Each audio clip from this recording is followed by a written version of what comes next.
น่าจำรานป้อนะญาติโยมเทวดาพนมกษัตริย์มาปีกราวវិញរត់មកទទួលបានអត់ទៅដល់ទេមិននៅនឹងភ្នំខ្សាច់ទេនៅចរិនផនយោមតមាកลับมาจากข้างนอกมากลับมาจากข้างนอกก็มาต้อนรับแต่ก็ไม่ยอมมาถึงรถนะก็มาอยู่บนเนินทรายนี่แหละกองทรายนี่แหละเป็นศาลเฝ้ากองทรายอาจารย์อาจารย์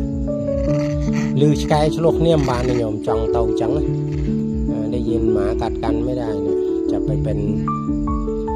กรรมการอย่างเดียวแล้วก็ได้แผลมาลือชายคำเนี่ยบานโยมรอเตากัดก็ได้ยังไปตลบมาวิ่งเชียมละเพียรฉะนั้นcáiคำเนี้ยดอยืนโจลบโลกcáiอัดดังนาไหนนะโยมดังระบัวมาวิ่งnha chỉ thầm mà đa thơ bòn thông cái tao cắt cái đây kê chà chà ai ghê na cái chỗ lô này tao cắt cái đây thế cho lướt lại ban mà sẽ côm bị cho côm màu tao ớt tao đây nhở xây ghê cái kinh quỳ thơ đầy chẳng nhở